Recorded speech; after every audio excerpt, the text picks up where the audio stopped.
Bonjour à tous et à toutes, je suis Thomas Louis et bienvenue dans La Quille, le podcast où on parle de culture avec ceux et celles qui la font.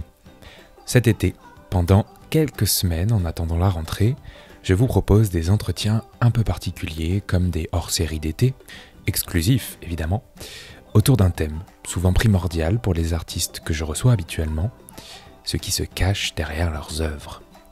Une espèce de petit atelier où avec mon invité, on va parler de tout ce qui gravite autour des livres, des films, des albums qu'il ou elle crée. Comment son œuvre se construit, quelles sont ses habitudes de travail, qu'est-ce que représente son art au quotidien, autant de questions qui vont tranquillement nous laisser entrevoir les coulisses de ceux et de celles qu'on a l'habitude de voir, d'entendre, de lire et dont, au fond, les contours restent parfois un peu mystérieux. Et pour ce premier hors-série, j'ai décidé d'inviter un nom marquant, que dis-je, très marquant, du théâtre français contemporain, Alexis Michalik. Pièces, romans, films, courts-métrages, Alexis a bien plus d'une corde à son arc et est parvenu à rendre son nom aussi célèbre que ses créations. Parmi elles, Edmond, Le Cercle des Illusionnistes, Le Porteur d'Histoire ou encore son roman Loin, qui est apparu l'année dernière chez Albin Michel. Il m'a donc reçu chez lui, à Paris, pour discuter de la manière dont un sujet s'impose à lui, de sa vision du théâtre, plutôt de gauche, ou encore de ce qu'une récompense comme un Molière signifie dans une carrière comme la sienne. Bonne écoute! Bonjour Alexis. Bonjour. Alors, on est chez toi. Tout à fait. Dans ton salon à Paris. Et je remarque qu'il y a beaucoup de livres. Il y a pas mal de livres. Après, je les ai pas tous lus. Tu les as pas tous lus ? Non, il y a une partie des livres qui sont des livres que j'ai lus évidemment. Il y a une partie des livres en fait qui proviennent de la cave de mon appartement que j'ai acheté et dont j'ai racheté la cave et qui étaient en fait les livres des précédents occupants qui sont décédés. Qui étaient des gens assez âgés et qui avaient une cave jonchée de livres et donc je l'ai racheté à leur fille et j'ai un peu dépoussiéré tout ça et j'ai gardé les ouvrages les plus intéressants et ça représentait un peu tous les ouvrages d'une vie d'un couple qui avait été trentenaire dans les années 60 on va dire et qui donc possède plein de Flammarion, Simone de Beauvoir, etc. De mangas aussi. Des mangas, ça c'est pas eux, ça Ouais. c'est plutôt moi ça. Mais en tout cas, les mangas j'ai lus. Et du coup, ça fait une relativement belle pièce. Est-ce que c'est ici que t'écris ? En général, non, j'écris pas chez moi. J'écris plutôt en voyage ou en vacances ou loin, parce que je profite beaucoup des voyages en train pour écrire. J'aime bien le fait d'être bloqué à un poste et donc d'avoir rien de mieux à faire qu'écrire. J'aime bien être seul. On est souvent distrait, évidemment. Quand j'ai une journée standard à Paris, en général, j'ai des rendez-vous qui émaillent cette journée, donc j'ai du mal à me poser et juste écrire. Ou j'écris bien quand je suis en tournage, par exemple, à l'étranger, et que j'ai quelques jours de pause et que je suis dans une ville où j'ai pas d'amis et j'ai pas de théâtre le soir. Et la langue peut-être aussi qui te... Peut-être. En tout cas, c'est vraiment je pense le voyage, l'isolement. L'isolement, ça aide à se pousser et à trouver la discipline d'écrire. Discipline, le mot est dit. Ouais, c'est nécessaire. Hein. De toute façon, parce que personne ne vous oblige à écrire, hein, ça vient que de vous. Donc il faut trouver le moyen de trouver cette discipline. Alors tu écris du théâtre, évidemment, du cinéma, des courts-métrages, et même un roman. Mm-hmm. Est-ce que tu dirais que tu écris des choses que tu aimerais lire ? Ou Oui, est-ce que tu le fais d'abord parce que le public pourrait aimer ? Je sais pas si c'est un mélange des deux, je pense. Mais tout simplement, en fait, les histoires qu'on raconte, que ce soit pour le théâtre, le cinéma ou un roman, ou même les créations qu'on fait, si on est auteur de musique ou compositeur ou parolier ou créateur ou sculpteur, ou toutes les choses qu'on crée, en fait, on les crée parce que l'inspiration nous vient. D'une manière ou d'une autre. Elle nous vient parce que tout d'un coup, on pense à une histoire. Mais c'est on ça. pense à une histoire, et cette histoire, en fait, elle peut arriver soit parce qu'on la lit, soit parce qu'on nous la raconte, soit parce qu'on pense à quelque chose au détour d'une conversation. Et cette histoire nous émeut d'une manière ou d'une autre. Tout d'un coup, on se dit, tiens, c'est quelque chose qui, moi, me toucherait. Et de ce fait, elle se démarque des autres potentielles histoires que tu pourrais avoir en tête, etc. C'est à ça que tu reconnais une bonne histoire. Histoire en l'occurrence. Disons que c'est celle qui reste en fait. C'est celle qui reste et le plus dur, je pense, dans la création, c'est de savoir différencier une idée un peu qui passe et une idée qui reste. Et une idée qui reste, c'est une idée à laquelle on repense et on se dit mais ça m'atteindrait, ça me ferait rire ou ça me ferait pleurer ou ça me ferait penser ou ça me ferait voyager. Et en général, les idées qui restent, c'est celles qui méritent d'exister. Je sais que quand tu écris, tu penses beaucoup aux jeunes. Il y a beaucoup de jeunes qui fréquentent tes théâtres, en l'occurrence, enfin les théâtres dans lesquels tu joues. Mm-hmm. Est-ce que tu écris est-ce que tu as une cible ? Non, bien sûr que non. Et d'ailleurs, oui, ça pourrait, mais bon, ce serait un truc de marketing, quoi. Ouais. Mais j'ai été assez surpris quand j'ai écrit mon roman de voir que il y avait on va dire, un spectre très large de gens qui pouvaient l'apprécier, à la fois des jeunes, des vingtenaires qui lisaient et qui étaient emballés par le côté l'aventure, etc. Ce à quoi je m'attendais un peu, puisque ça parle de 3 jeunes gens qui ont 26 ans. Oui, c'est une espèce de road movie. Voilà, roadbook même. Roadbook. Mais aussi des gens plus âgés, beaucoup plus âgés, et qui trouvaient ça frais, divertissant et intéressant, c'est curieux. Donc j'étais vraiment surpris de ce spectre-là. En tout cas, ce qui est sûr, c'est que j'essaye de ne pas écrire de façon excluante. Ouais. J'écris pas pour les ados, j'écris pas pour les jeunes, j'écris pas pour les gens plus âgés, j'écris pas. Et de la même manière que je fais du théâtre, j'essaye de faire en sorte que ce que je fais puisse plaire au public le plus large possible. Mais est-ce que tu essayes d'adapter le théâtre à l'époque, puisque tout le monde est au courant que les contenus se digitalisent, que post-Covid en plus là les représentations sont quand même beaucoup plus particulières, pour ne pas dire inexistantes. D'une certaine manière, oui, mais pas en amenant des réseaux sociaux ou de la vidéo ou quoi que ce soit. Disons que je l'adapte à l'époque en utilisant un rythme auquel on est habitué. Le rythme, ouais, c'est quelque chose qui te tient particulièrement à cœur. Ouais, c'est primordial et je pense que c'est parce que nous, on est confronté à un rythme de téléphone portable, un rythme de publicité, un rythme dans la vie de programmes courts, où tout va très très vite. Et le montage, quand on regarde les films des années 50 jusqu'à nos jours, par exemple, le montage est de plus en plus serré. Les plans sont de plus en plus courts. Ouais, et donc l'œil s'habitue à voir un montage de plus en plus serré et ça devient normal pour lui. Et aujourd'hui, au théâtre, il faut tenir compte de cette habitude qu'on a de suivre une histoire de plus en plus rapide parce qu'on a de plus en plus de contenu et donc on veut et qu'on a un téléphone qui nous permet de regarder du contenu en 3 minutes. Et de se lasser des contenus plus longs. Très vite. Entre 2 stations de métro, on peut regarder une histoire, on peut voir une histoire, un clip par exemple qu'on va revoir, un extrait. Bref, le principe de l'histoire, elle se raccourcit et elle se resserre et elle va de plus en plus vite. Et moi, ce que j'aime, c'est arriver à garder l'attention d'un spectateur pendant l'heure et demie ou les 2 heures que vont durer une pièce de théâtre ou un film. Donc, c'est d'utiliser effectivement le moyen moderne de concevoir, de prendre une histoire dans la narration, en multipliant les pistes narratives et en faisant pas quelque chose de trop linéaire, et dans le rythme, en gardant l'attention d'un spectateur. Ce qui implique qu'au théâtre, par exemple, on peut pas s'ennuyer, on n'a pas le droit. On a tout à fait le droit de s'ennuyer, mais moi je préfère, en tout cas, que devant un de mes spectacles, j'ai pas très envie qu'un public s'ennuie. Je veux dire, chacun a le droit d'aimer. On peut aimer l'ennui. Oui. On peut aimer quelque chose de contemplatif sans que ce soit ennuyeux.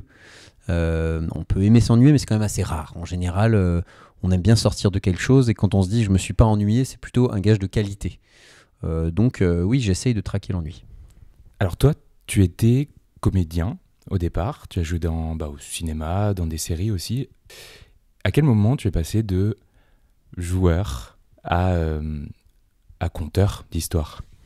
En fait, je crois que j'ai toujours un petit peu tout fait, parce que je suis toujours comédien, je continue à jouer au théâtre ou au cinéma ou à la télé. Et très jeune, j'écrivais déjà. Quand j'étais ado, j'écrivais des nouvelles, des romans, des scénarios. J'ai commencé à mettre en scène très tôt, quand j'avais 20 ans, à peu près 19-20 ans. De manière professionnelle? Oui, mon premier spectacle que j'ai monté, je devais avoir 20 ans et je l'ai amené au Festival d'Avignon. Oui, je devais avoir 21, 22 ans, un truc comme ça. Pas mal. Donc c'est arrivé assez tôt et je pense que j'ai toujours un peu tout fait avec un plaisir différent à chaque fois. Mais il n'y a pas eu un schéma de acteur, puis auteur, puis metteur en scène. Il y a eu quelque chose qui s'est construit au fur et à mesure parallèlement.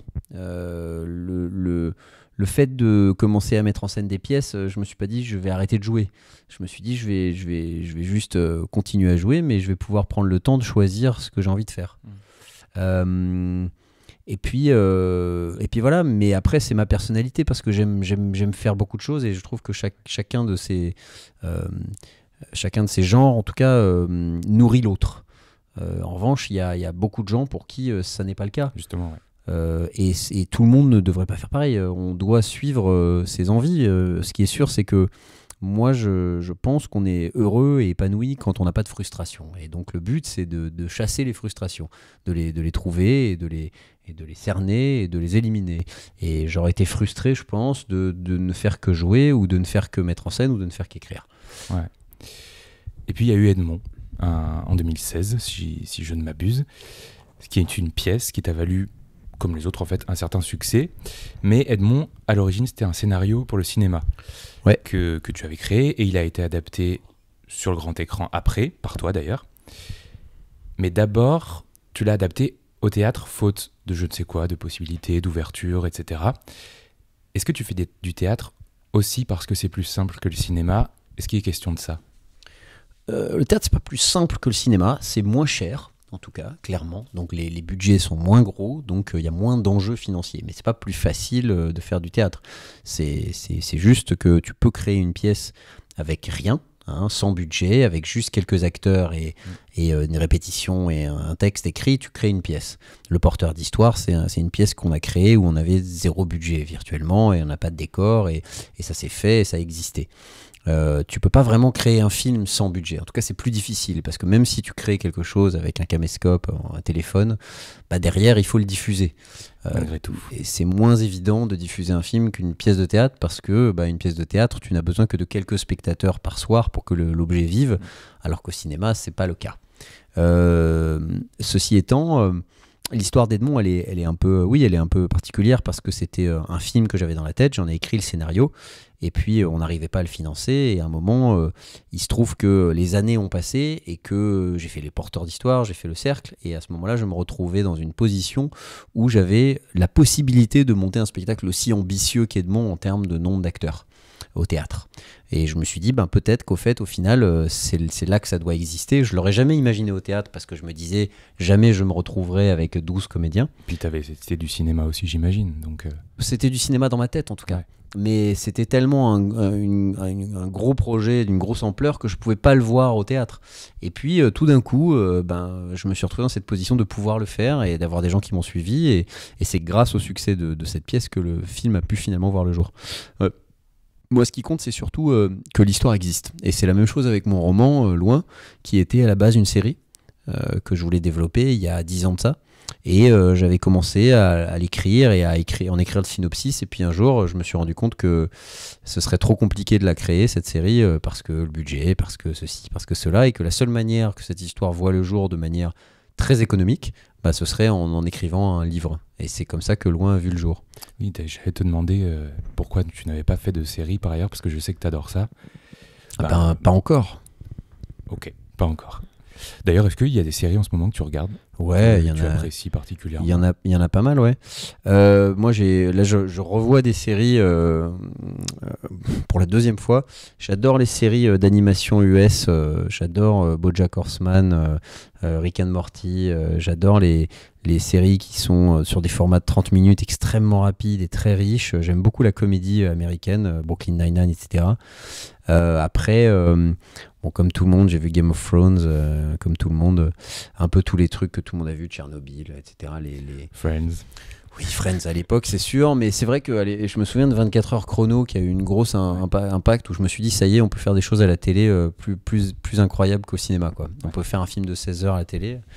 Et puis, plus récemment, je pense que l'une de mes séries que je suis le plus, c'est The Marvelous Mrs. Maisel sur Amazon, qui est une série brillante sur une femme qui fait du stand-up dans les années 50 aux États-Unis. Ok.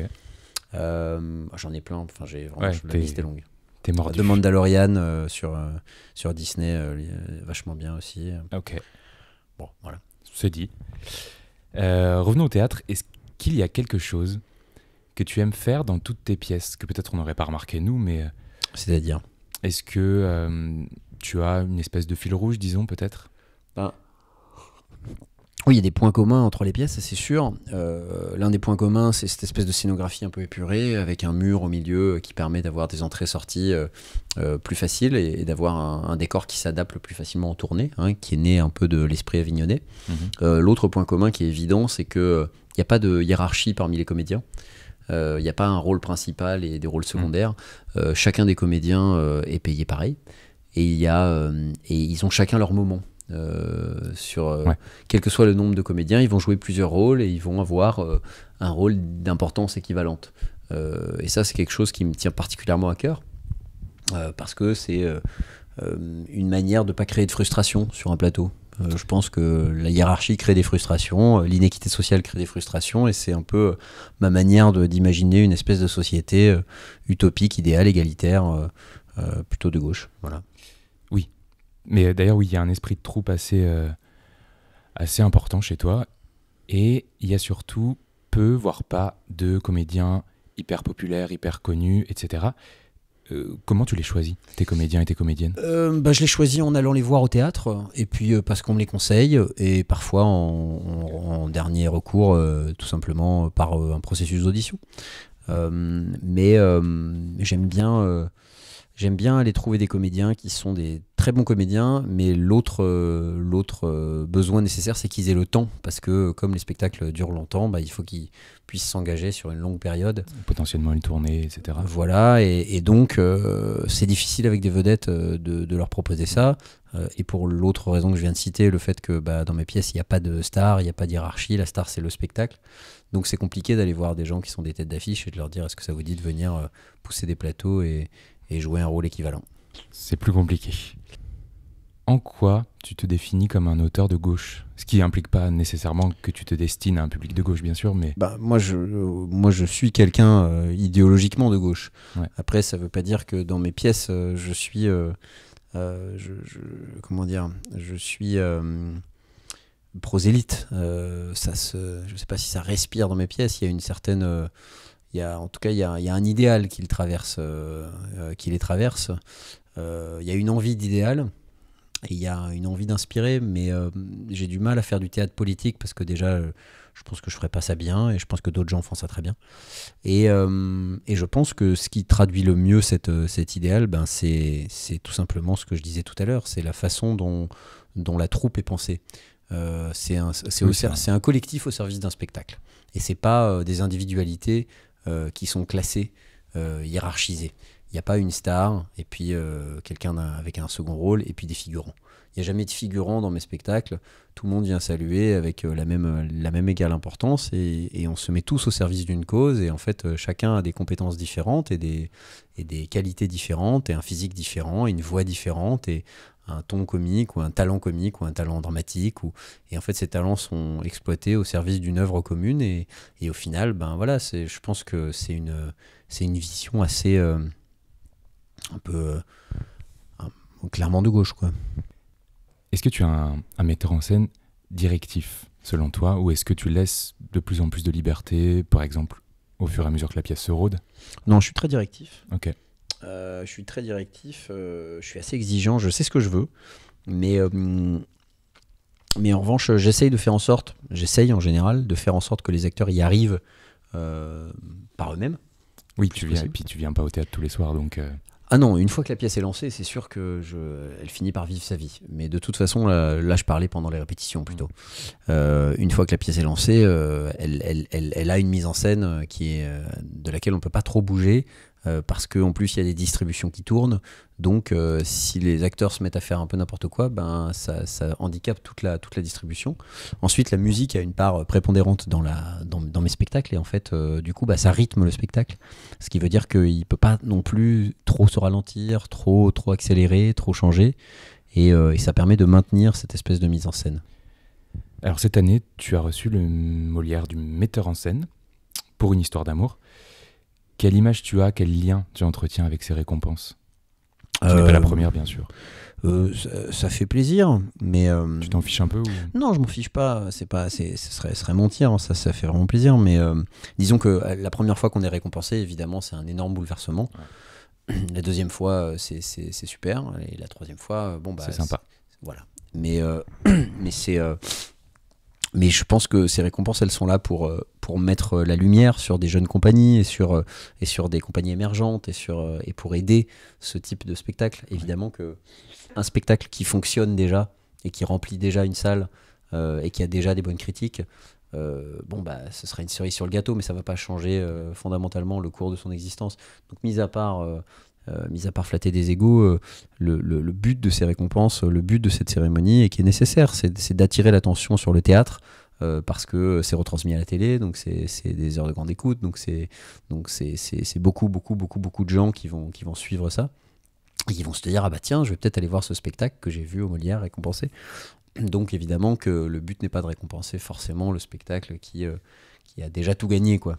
Maintenant voilà, c'est nécessaire, c'est des petits riens qui font que ça devient un grand tout, et que le théâtre devient de plus en plus populaire, alors qu'il a été au fur et à mesure des années quand même un peu mis à l'écart, au détriment de plusieurs moyens de divertissement, comme le cinéma, comme la télé, comme les plateformes aujourd'hui.